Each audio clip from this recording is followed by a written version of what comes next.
Assalamualaikum warahmatullahi wabarakatuh. Alhamdulillah wassalatu wassalamu ala Rasulillah Sayyidina Muhammad ibn Abdullah wa ala alihi wa sahbihi wa man walahi ila yaumil qiyamah, amma ba'd. Alhamdulillah, puji serta syukur kehadirat Allah Subhanahu wa taala yang masih memberikan kita nikmat sehat wal afiyah, nikmat banyak umur serta taufik dan hidayah, sehingga kita masih berkumpul bermunajah silaturahim di majlis taklim kita dengan harapan dan doa yang sama dan senantiasa kita panjatkan kepada Allah Subhanahu wa taala. Mudah-mudahan berkah kumpulnya kita di sini di dalam majlis taklim menjadi sebab turun rahmat dan ampunan dari Allah Subhanahu wa taala. Mudah-mudahan berkah berkumpulnya kita di majlis taklim di dunia dikumpulkan kita di surganya Allah Subhanahu wa taala. Allah berikan ilmu kita ilmu yang manfaat dunia dan akhirat. Amin ya rabbal alamin. Kita masih lanjutkan pembahasan kita dalam kitab Risalatul Muawanah. Terakhir kemarin berhenti dalam masalah fasal pembahasan tentang sholat malam. Ya, yang dikatakan oleh Imam Haddad kemarin terakhir, gimana seseorang yang mengatakan ingin mendapatkan akhirat tapi nggak ada sama sekali usahanya atau perbuatannya atau menjalankan sholat malam. Padahal hal tersebut adalah salah satu hal yang nggak pernah ditinggalkan oleh Nabi Muhammad sallallahu alaihi wasallam. Bahkan dalam satu riwayat dikatakan qama minal lail hatta tatawara qadama. Nabi sallallahu alaihi wasallam itu bangun malam sampai kaki-kakinya bengkak. Ya, Nabi bangun malam sampai kaki-kakinya bengkak. Sampai Sayyidina Aisyah radhiyallahu anha terheran, "Ya Rasulullah, lima fa'alta hadza wa qad ghufira laka ma taqaddama min dhanbika wa ma ta'akhkhar." Ya Rasulullah, kenapa sih sampai harus gini-gini amat, padahal kamu kan ya engkau udah dijamin sama Allah bahwasanya dosa-dosamu akan diampuni yang telah lalu dan yang akan datang. Di sini kita bisa ambil pelajaran dari perkataan Sayyidina Aisyah, Nabi yang udah diampunin aja dosanya, Nabi yang udah diampunin dosanya yang akan datang bahkan ya dosanya bahkan yang akan datang tetap ngejalanin sholat tahajud. Makanya gimana caranya, maka gimana keadaan kita yang kita nggak terlepas dari dosa, yang sunnahnya jauh, bahkan kadang yang wajibnya pun kita masih lalai. Ya, Nabi ngajarin kita dalam perbuatannya gambaran buat umat-umatnya yang masih banyak dosa. Beliau cerminkan dalam keseharian beliau yang padahal beliau itu dosanya nggak ada. Karena Nabi Muhammad dan Nabi-Nabi yang lain itu dijaga sama Allah dari berbagai macam dosa. Bahkan khususnya Nabi Muhammad tadi yang dikatakan dosanya sudah diampunin bahkan yang akan datang. Beliau masih hidup sekarang, meninggal 10 tahun lagi yang akan datang pun beliau gak bakal pernah ngelakuin dosa.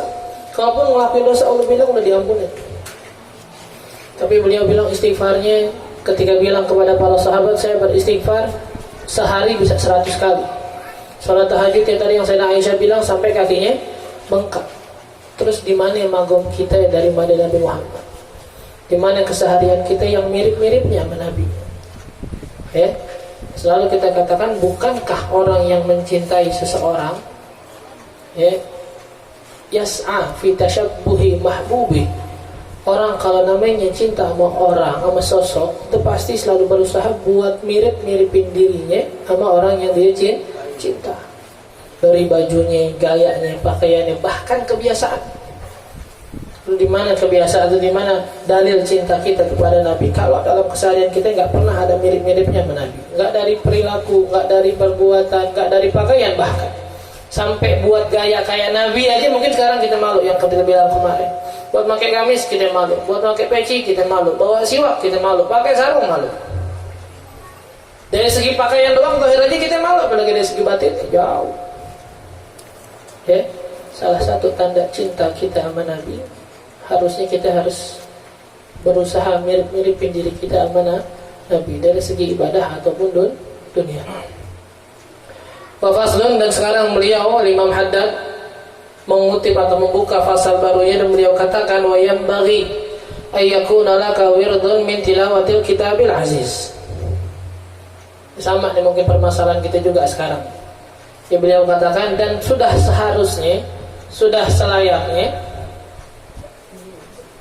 sudah selayaknya kita nih punya wirid. Ya, udah pernah kita bilang ya, yang namanya wirid itu nggak selalu di pikiran. Yang namanya wirid nggak selalu bentuknya dalam satu zikir, nyebutin la ilaha illallah, nyebutin salawat segala macam. Tapi wirid dasarnya itu adalah sesuatu yang dilakukan secara istiqomah. Ya, makanya kalau dari kemarin, dari awal Imam Haddad bilang sehendaknya atau seyogianya, selayaknya kamu punya wirid dari sholat, kamu punya wirid dari sekarang nih membaca Al-Quran. Wirid yang diartikan kebiasaan yang udah diistiqomahkan. Sudah seharusnya, kata beliau, kita punya kebiasaan waktu khusus dalam satu hari, tudawimuhu ala qiraatihi fi kulli yaumin wa lailah. Udah seharusnya kita punya wirid baca Quran yang kita istiqomahin dalam sehari semalam. Wa adna dzalika an taqtasira ala juz'in fayakuna laka fi kulli syahrin khatmatan. Kata beliau, paling dikitnya nih, harusnya ya, kata beliau paling dikitnya kita baca sehari 1 juz. Biar setiap bulan udah punya 1 khataman. Karena buat mereka, orang-orang kayak kita yang mungkin sehari aja nggak nyampe 1 lembar, yang sehari nggak nyampe 3 lembar, yang dalam 2 bulan 3 bulan belum khatam baca Qurannya, buat mereka aneh. Toh mereka baca Quran 1 hari khatam. Imam Syafi'i dalam 1 hari khatam. Syekh Abdurrahman Segaf dalam 1 hari bisa 4 kali dalam 1 managibnya. Ya, Imam Muhammad Jamalul Lail ketika membaca Quran saking istiqomahnya ngerasain madu dalam mulutnya. Ya, Sayyidina Utsman bin Affan sahabi sahabat Nabi dalam 1 rakaat tahajudnya 1 khataman Quran habis. Makanya ucapan mereka begini itu udah diumpamakan buat akhir zaman banget sebenarnya, 1 hari 1 juz deh. Kita yang belum bisa 1 hari 1 juz. Ya Allah, di antara kita aja di 1 hari yang nggak nyolek Quran sama sekali. Ya nggak usah. Jadi kita lihat diri kita aja dah 1 hari nih nggak nyolek Quran sama sekali. Bahkan waliyadzubillah ngelihat aja kagak. Yang harusnya Quran dengan lihatnya aja dapat pahala, kita ngelihatnya aja kagak. Gimana mau bacanya? Quran tuh bawanya dapat pahala, ngelihatnya doang tanpa diucapkan dapat pahala, apalagi bacanya, apalagi diawalin ya, apalagi diapalin. Tak ada rugi-ruginya orang baca Quran. Makanya ketika Imam Ahmad bin Hanbal ditanya, ya Imam, ini fadilatul Quran, keutamaan yang orang baca, orang dapat ketika dia baca Quran, apakah berlaku buat orang yang paham tentang ilmu Quran atau orang yang sekedar baca doang? Ya, kata Imam Haddad berlaku buat orang yang kata Imam Ahmad bin Hanbal berlaku buat orang yang paham Quran ataupun nggak paham Quran, yang penting dia baca. Di dalam 1 riwayat lagi beliau contohkan, ente lihat nggak orang yang bawa keranjang yang bolong-bolong, keranjang kan bolong. Ya, ini keranjang dia pakai setiap hari buat ngambil air. Ya, kata orang yang ditanya, yang diumpamakan, orang bilang gimana orang bisa ngambil air dengan pakai keranjang, nggak ada manfaatnya, nggak ada gunanya. Tapi kata Imam Ahmad bin Hanbal, ente lihat dong keranjangnya. Meskipun dia nggak bisa bawa air, tapi bersih nggak keranjangnya jadi? Bersih. Kata beliau, itu paling sedikitnya orang yang baca Quran hatinya bersih. Ya, paling sedikitnya fadilah orang yang baca Quran hatinya bersih. Kita pengen tuh di antara kita tanya dirinya masing-masing gitu, adik, dosa apaan sih kita sampai Allah tuh seakan-akan gak pengen munajat sama kita. Ya, ulama kita sering bilang kalau orang pengen munajat sama Allah, dia pengen munajat sama Allah sholat, seakan-akan dia yang sedang berdoa memohon kepada Allah.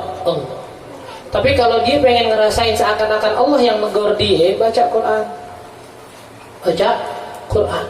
terus seakan-akan Allah yang lagi ngajak dia ngobrol. Permasalahan di kita, kadang kalau dia cinta sama orang, kadang apa yang cinta suaminya, dia cinta istrinya, bahkan ya kalau kita bahasa kasarin oleh yang pacaran deh, ya orang yang pacaran sehari aja nggak nerima WhatsApp dari pasangannya, galau.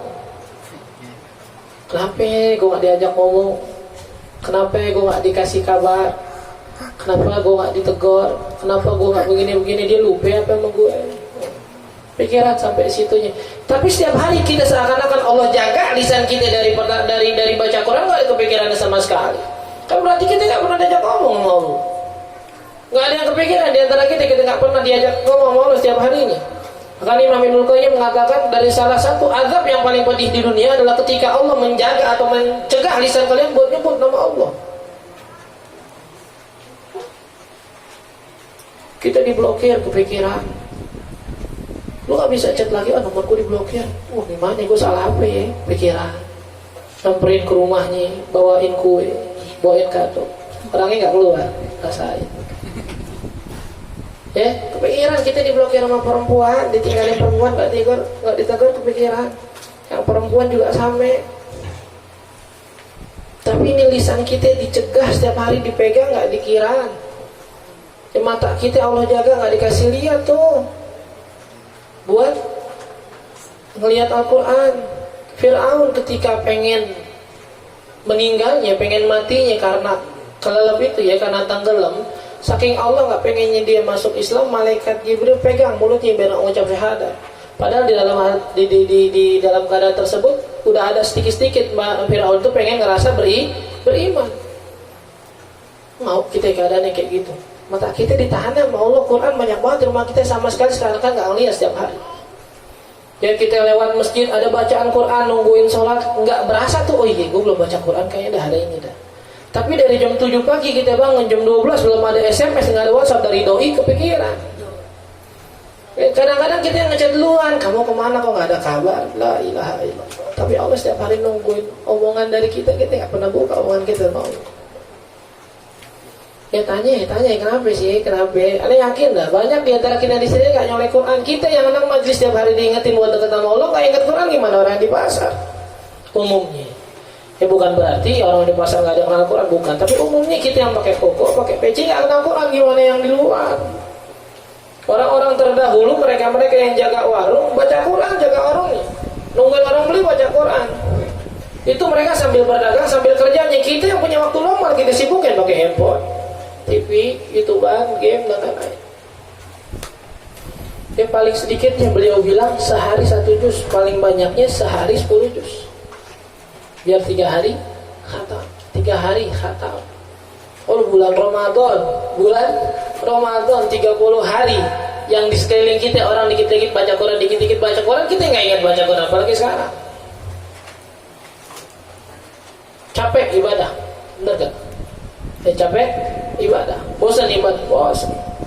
Karena kita kemarin pernah kita bahas bahwasanya surga itu dikelilingi sama hal-hal yang kita gak pengen, yang bikin kita bosan, bikin kita capek. Tapi dalam satu baitnya tadi Anda baru dengar tuh dari video Ahmad bin Jindan, Habib Husain bin Abdullah Al-Faqih, kalau nggak salah Habib Abdullah bin Husain Al-Faqih. Beliau bilang dalam menggambarkan keadaan orang-orang dulu, baqa'u lailatihi sajjadu khalwatihi min khawfi malikihi yasta'dzibu ta'aba. Ya, orang-orang dulu gimana nih? Baka lailati, tiap malam nangis. Dan sampai Abu Umar dalam masalah gini beliau pernah bilang, kalau dalam 1 bulan di rumah inti nggak ada yang bangun tahajud buat nangis minta ampunan sama Allah, benerin keadaan rumah inti, hati-hati. Dalam sebulan nggak ada yang nangis, bangun sedikit pun, terserah deh, pagi lo mau ketawa, mau lucu, keadaan lo silakan. Malam punya waktu khusus sama Allah, nangis buat dosa-dosa kita. Sajjad khalwati, kalau mereka sendiri kerjaannya apaan? Nonton YouTube. Nggak ada.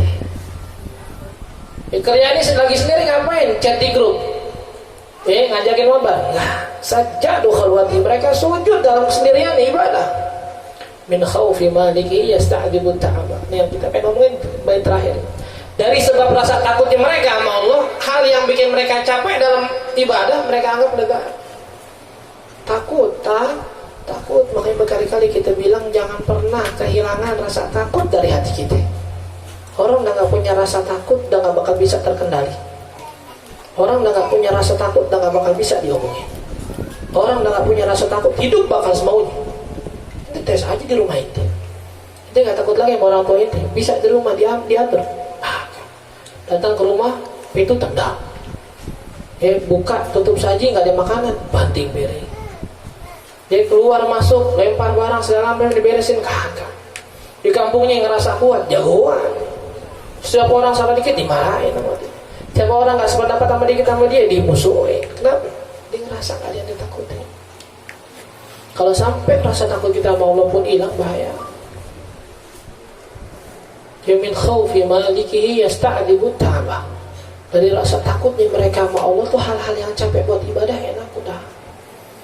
Padahal Nabi udah bilang dalam satu hadis, Iqra'ul Qur'an fa innahu ya'ti yaumal qiyamah syafi'an li ashab.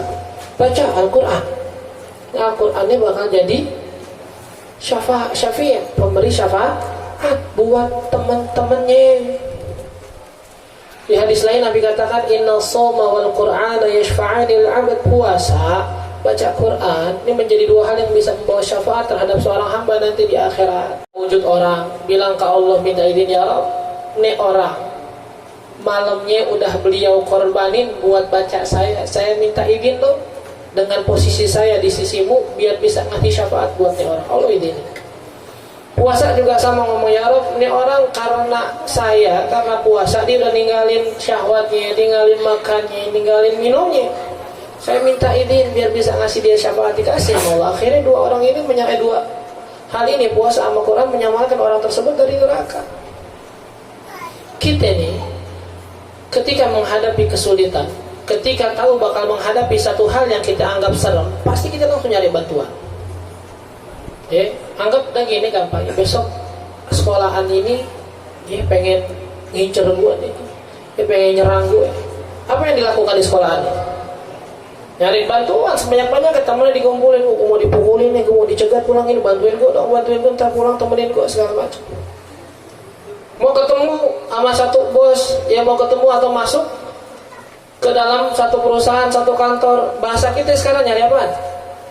Orang dalam, nyari bantuan. Dia bakal ngadepin akhirat,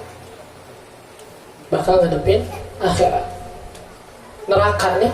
Imam Haddad dalam kitab Sabilul Itikar, beliau bilang neraka nanti di akhirat Allah keluarin ke api neraka. Ketika orang semua di padang mahsyar, api akhirat Allah kasih lihat. Itu api akhirat diikat dengan 7.000 ikatan. Ada 7.000 ikatan. Bahasa kita ada sapi nih, sapi kan satu doang ikatannya nih, talinya satu doang. Api akhirat 7.000 ikatan. 7.000-nya setiap satu ikatan dipegang sama 7.000 malaikat. Berarti 7.000 kali 7.000 hitung sendiri dah. Untuk malaikat yang buat jagain api neraka doang biar nggak ngamuk, buat ngambil langsung semua orang yang durhaka sama Allah. Ini api nerakanya udah ngamuk, udah pengen langsung ngambil, buru-buru orang-orang yang udah ditentuin buat masuk ke neraka. Cuma Nabi Muhammad bilang, balik ke tempat ente. Balik langsung. Siapa yang bisa padamin? Balik ke api neraka. Keadaan yang begitu seremnya, kita mau minta bantuan ke siapa? Orang-orang datang ke Nabi Adam. Ya Adam tolongin, kata Nabi Adam, enggak deh, saya malu sama Allah. Kenapa? Saya pernah melanggar perintah Allah. Ya Ibrahim tolongin, saya nggak bisa, saya malu sama Allah. Wahai Musa tolongin, saya malu sama Allah. Wahai Isa tolongin, saya malu sama Allah. Semuanya lari ke Nabi Muhammad. Kata Nabi, tenang, ana asfa'alakum, saya yang bakal mintain syafaat. Ini orang dalam kita ini doang udah satu, siapa lagi? Nah kalau orang dalam kita satu-satunya kita nggak kenal, mau minta tolong sama siapa lagi? Orang dalam kita bilang, biasanya kan kita kalau mau orang dalam mau masuk nih, ini bantuan ini dong masuk kantor, atau orang dalamnya, ya lu siapin dah ginian, ntar gue bantuin, bener gak? Ya Nabi Muhammad bilang nih, baca deh Quran. Nabi Muhammad bilang banyakin nih sholawat. Nabi Muhammad bilang banyakin nih hadir majlis. Nah sekarang persyaratan kita buat kenal sama orang dalamnya nggak kita siapin. Terus mau kenal gimana nanti, mau dibantuin gimana?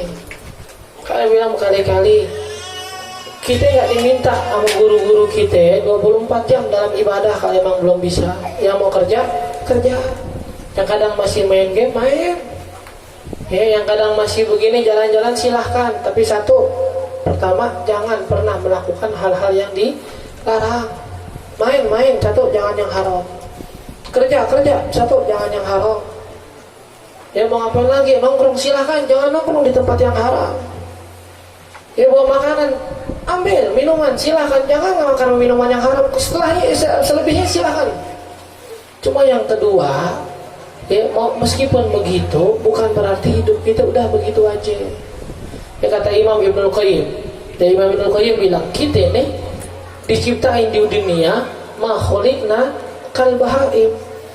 Kita diciptain bukan kayak hewan, dinakul, wa nashrab, wa nanam. Cuma bangun, makan, minum, tidur lagi udah. Bangun semaunya dia makan, dia jalan-jalan, dia bergerak, bercanda, minum, capek, tidur lagi. Begitu aja terus. Ya, kata beliau itu binatang gitu. Walakinnana khuliqna linazdad lil akhirah. Tapi kita diciptain buat ngambil bekal menuju akhirat. Makanya tadi kita bilang silahkan lo mau ngelakuin kayak gimana dalam 24 jam keseharian lo, tapi jangan lupa ada waktu-waktu dari 24 jam yang kita kumpulin buat ngambil bekal. Udah itu doang. Kita nggak diminta kelar sejadah pakai gamis, pakai lidah 24 jam di atas sejadah, enggak. Guru-guru kita tahu kualitas kita gimana. Yang mereka minta cuma satu, jangan lupa. Dua deh intinya, jangan pernah lupa dalam sehari ada tuh yang namanya bekal buat menuju akhirat. Yang kedua,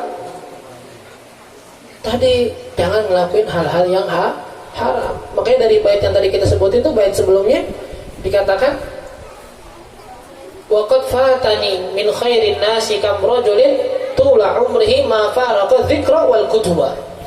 Ya kata Imam Husain bin Abdul Balfaqi, berapa banyak orang-orang yang telah meninggal di antara kita, orang-orang baik. Tula umrihi, bagaimana sifat mereka, keadaan mereka dalam kesehariannya? Tula umrihi, sepanjang umur mereka, ma faraqa dzikra, enggak pernah meninggalin zikir, wal kutuba, dan kitab-kitab agama. Kerjaan ibadah, baca kitab, zikir, baca kitab, zikir, baca kitab, zikir, ngajar, ngaji, zikir, ngajar, ngaji, zikir. Kita nggak bisa kayak gitu, jauh dah gitu ya. Ada orang di antara kita nih pagi bangun subuh ngaji, pulang makan istirahat tidur, siang ngaji lagi, istirahat asar ngaji lagi, maghrib ngaji, isya ngaji. Ada yang begitu tuh orang wali kali zaman sekarang. Di zaman sekarang ada orang kayak gitu, bener ngajiin segala macam, udah itu wali dah tuh orang. Kayak buat kita sekarang ngaji seminggu sekali atau sehari sekali deh dalam satu majelis taklim udah bagus banget. Malam Senin di mana, malam Selasa di mana, malam Rabu di mana, sampai malam Minggu di mana. Ada sehari buat ngaji ya. Ada sehari buat zikir, ada sehari buat baca Quran. Saya sering bilang berkali-kali 15 menit deh sehari. Syekh Isa Al-Mi'sarawi kalau nggak salah, ulama dari Mesir. Beliau bilang, di antara kita ini banyak yang beralasan ketika makan, ya, makan 3 kali sehari. Buat apaan? Biar stamina badannya tetap terjaga, biar kesehatannya tetap terjaga. Maka di antara kita ada yang namain kalau habis makan nggak ngerokok pusing, asam. Lagi pusing nggak ngerokok, nggak ngopi, nggak enak. Kenapa? Semua tuh alasan kita buat cuma bilang biar kondisi badan kita enak. Tapi nggak ada di antara kita yang baca Quran sehari 3 lembar aja, biar kesehatan imannya sama Allah tetap terjaga. Nggak ada satu hal yang mungkin sekarang nih lebih manfaat buat kita selain sehari kita itu dalam sehari punya waktu buat muhasabah. Makanya sehari-hari itu bangun, bukan bangun ya, sebelum tidur kayak bangun tidur gitu. Sebelum tidur pikir hari itu baca Quran. Nah, sekarang gini nih majlis taklim ini sekarang baca bahasa Quran. 2 minggu yang lalu kita kan bahasnya kita per 2 minggu ya. 2 minggu yang lalu di rumah saya 2 minggu yang lalu berarti pas masalah kinayah rumah kinayah. Rumah kita bahas masalah tahajud deh sampai sekarang 2 minggu udah ada belum yang tahajud. Sampai sekarang udah ada belum di antara kita yang tahajud. Tapi dalam 2 minggu itu Anda yakin pasti di antara kita ada yang bangun malam. Entah itu dia udah tidur ataupun belum. Tapi udah ada belum yang sholat malam? Bukan isya ya. Anda udah kapan isya? Itu wajib namanya. Yang sunnah nih yang kita bilang kemarin, ada nggak yang udah sholat tahajud? Nah sekarang Quran nih 2 minggu lagi kita cek, ada nggak seharian kita yang tadi kita bilang tuh udah bisa ngeluangin waktunya 15 menit dalam sehari. Aduh mustahil deh sekarang lu bilang hidup udah serba gampang, apalagi ada di smartphone, handphone, dan segala macam elektronik, gadget dan lain-lain. Banyak tertunjang, masalah positif itu banyak teratasi. Makanya kalau lu bilang ini nggak ada waktu, Ustaz, bohong. Kalau dulu Quran banyak yang gede, sekarang ada yang kecil buat dibawa di tas banyak. Takut Quran ngelemparin artinya sembarangan di handphone ada. Mau ngapain kerjaan lu? Jaga warung, bawa Quran lu ke warung. Yang ngojek, bawa tuh handphone. Kantor emang gak ada waktu istirahatnya? Emang gak ada pulangnya? Ya rata-rata kerja berapa banyak sih? Kalau lembur taruh 12 jam, ada yang bilang 15 jam, terserah. Masih ada 9 jam. Dia capek Ustaz, kalau kerja 15 jam masa gak tidur? Tadi yang kita bilang min khaufi maliki yasta'dibut taba, capek di urusan dunia cuma berpikir. Masa gue capek dunia, akhirat gue mau capek gak mau. Sayyidina Umar bin Khattab ketika jadi khalifah, beliau gak tidur siang, gak tidur malam. Ketika orang tanya, ya Umar, ya khalifah, ya Amirul Mukminin, kenapa antum gak tidur di siang hari? Kalau saya tidur, adlimu hukukul ibad, saya menzalimi hak-haknya para hamba. Rakyat saya mau ngadu, yang mau curhat, saya zalim nanti kalau saya tinggal mereka dalam kebutuhannya. Terus kalau kamu gak tidur malam, kenapa? Adlimu nafsi li qiyami inda amama rabbi. Saya menzalimi diri saya, harusnya bangun munajat sama Allah buat dosa-dosa saya malah gak bangun. Kesibukan dunia mereka gak melupakan mereka buat akhirat itu. Ya meskipun sering kita ajarin yang namanya kerja, niatnya buat akhirat dapat pahala. Ojek, ya, yang kantoran, yang dagang, yang usaha, ya apapun itu selama niatnya buat akhirat ada pahalanya. Tapi mana ibadah khusus kita? Ibadah yang dalam bentuk benar-benar ibadah, bukan ibadah sosial. Bukan tadi kita bilang baca zikiran, baca Quran, sholawatan, sholat, puasa, sedekah. Paham ya? Coba nih, tadi kita bilang, bahkan Imam Ibnu Qayyim pun dalam perkataan lainnya beliau bilang, Iqra Quran biqadri sa'adatik di dunia. Baca Quran. Kalau ditanya sebanyak apa ya Syekh kita buat baca Quran? Baca Quran sebanyak apa kebahagiaan yang kalian inginkan. Kalau kalian pengen dapat kebahagiaan 90%, baca Quran 90%. Kalau pengen kebahagiaan yang banyak, baca Quran yang banyak. Kalau mau kebahagiaan yang dikit, ya udah dikit aja baca Quran. Inna qira'atal Quran tashfi ilalal fuad kama ta'malul asal ilalal jasad. Kata beliau, Quran itu bisa menyembuhkan penyakit-penyakit hati seperti halnya madu yang bisa membersihkan atau menyembuhkan penyakit jasad. Ya, ini benar nih. Jadi antara kita ada 3 tingkatan mungkin. Ada yang baca Quran, bagus baca Quran. Ada yang hobi baca Quran tapi masih jelek baca Quran. Ya bagus, udah ada semangatnya buat baca Quran, tapi lengkapin, sempurnain dengan ngaji Quran lagi. Ada di antara kita yang bisa baca Quran tapi nggak mau baca. Yang paling gablek mungkin yang kita bilang udah nggak bisa baca Quran, nggak mau belajar, nggak ada usahanya lagi baca sendiri. Yang mana posisi kita? Nomor 1 yang bisa dan baca, nomor 2 yang nggak bisa tapi tetap baca, nomor 3 yang bisa tapi nggak baca, yang keempat udah nggak bisa nggak baca. Kata Nabi Muhammad, orang tuh ada 4 dalam masalah Al-Quran. Yang pertama, mereka yang percontohannya seperti utrujah. Utrujah ini kita belum tahu dalam bahasa Indonesia dia terjemahkannya apa. Cuma paling dekatnya mungkin duren lah.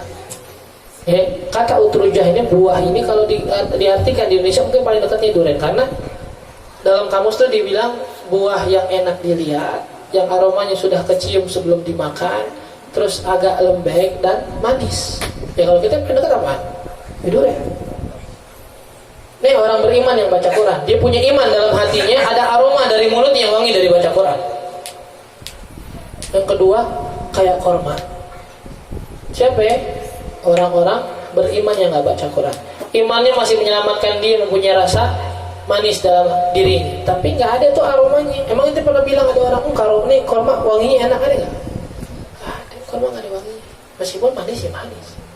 Ada orang munafik yang baca Quran, yang baca Quran dilagu-laguin, ya, tapi hatinya kosong dari Al-Quran, kosong dari kecintaan sama Allah.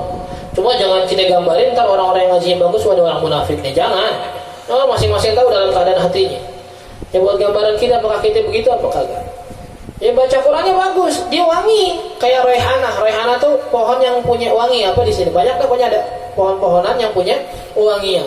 Wangi dari Quran, keluar Al-Quran, tapi hati ada keimanan, yang ada kemunafikan. Ada yang seperti kayak gandum atau padi yang masih mentah.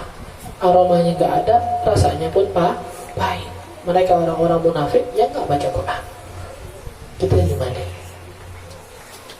Kita di mana? Di mana? Ya, sekali lagi kita bilang nih, ini baru satu paragraf doang nih. Nanti tadi mau baca satu halaman sebenarnya, baru satu paragraf. Wah, udah habis contohnya kena kita semua nanti. Ini sebenarnya nggak usah Anda jelasin dengan perkataan ulama yang lain. Udah cukup deh perkataan Imam Haddad buat bikin kita malu. Udah salayaknya kita orang yang beriman, kita orang Islam, kita anak majelis, kita terlahir dari keluarga yang kenal Al-Quran, kita terlahir di daerah yang kenal nama Al-Quran. Dan Anda tahu di sini banyak beberapa TPA-nya, ada bahkan yang nggak buka TPA ngajarin Al-Quran di rumahnya. Banyak. Kalau ente tinggal di atas gunung Everest, nggak apa-apa nggak bisa Quran. Gunung Himalaya selalu tinggal pakai salju, pakai jaket, nggak kenal Quran nggak apa-apa, emang nggak ada buka TPA di sana setahuannya. Ente tinggal di kampung Betawi, kan kita sering bilang lagunya si Dul Aji yang film nih. Nah harusnya lagunya pun bikinan, tapi dari kebiasaan orang Betawi, bukan cuma Betawi aslinya yang tinggal di daerah Betawi. Apa kebiasaannya? Bayang ngaji. Lu bayang kagak ngaji kagak? Kalau mesti dalam di film. Paham ya, mungkin perkataan Imam Haddad nggak tanpa dijelasin udah bikin kita malu. Kita seharusnya udah punya wiridan, waktu khusus buat baca Quran yang kita istiqomahkan dalam sehari semalam. Yang paling dikitnya sehari sejuz, biar bisa sebulan khatam. Paling banyaknya 3 kali sehari deh khatam. 3 kali sehari. Lu 3 kali 3 tahun gak khatam-khatam tuh lah. Ramadan sekarang cuma dapat 10 juz, Ramadan depan 20 juz, Ramadan depan baru khatam. Alhamdulillah Ustaz tahun ini Ramadan khatam. Dari tahun berapa? 2017. Ramadan kita nggak bisa khatam. Padahal sering kita bilang Ramadan itu gambaran kita buat 11 bulan di luar Ramadan. Karena yang sering kita bilang kalau dalam masalah enak kalau ketika ada bazar gede-gedean kita nggak bisa belanja, apalagi di luar bazar. Lagi diskon gede-gedean kita nggak bisa belanja, terus di luar lu mau belanja, nih handphone 3 juta diskon 1,5 juta lu nggak bisa beli, nunggu 3 juta lagi ya. Illa man rahimah rabbi, kecuali orang-orang yang Allah selamatin dengan rahmatnya. Paham ya?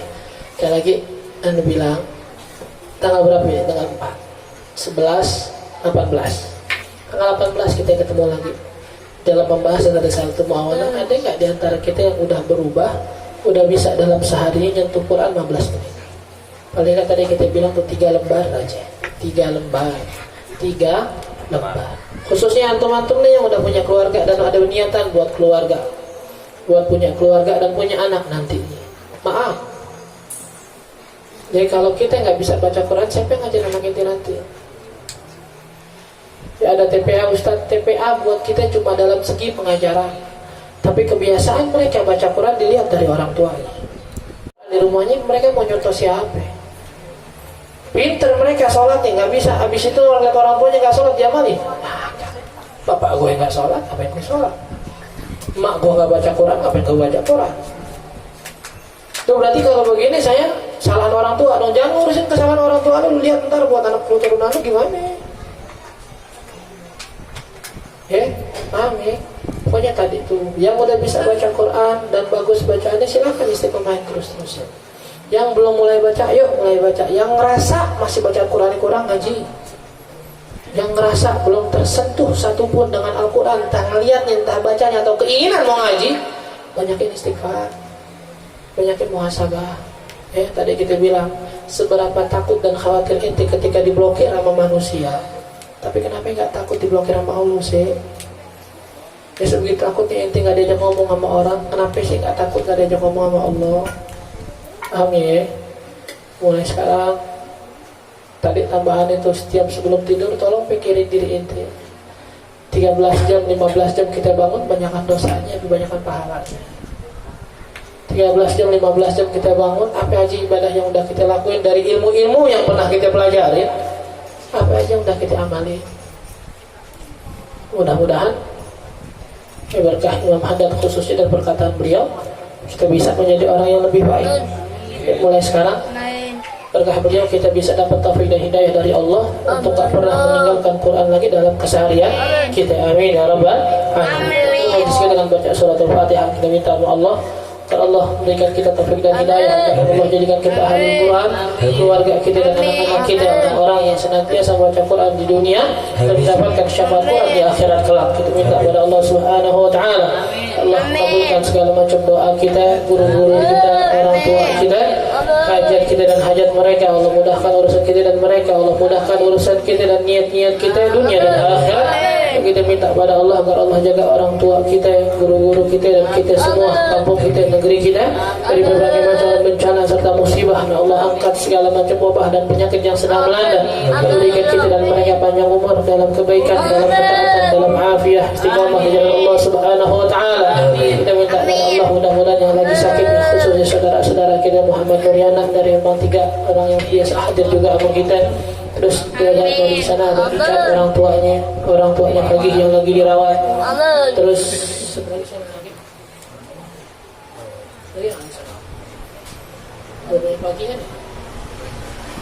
mudah-mudahan mereka yang sakit, khususnya dari kita sebutin dan kita yang kita kenal yang lagi hadir semuanya sakit zahir dan batin, diberikan kesembuhan oleh Allah Subhanahu wa taala, segera diberikan kesehatan, Allah jadikan penyakitnya sebagai penggugur dosa dan mengangkatkan derajat sisi Allah Subhanahu wa taala. Minta pada Allah agar Allah senantiasa jaga fikih dan orang tuanya yang lagi di kampung, yang sering bolak-balik kampung dalam kesehatan, kebaikan, dan mudah-mudahan senantiasa diberi keberkahan oleh Allah Subhanahu wa taala.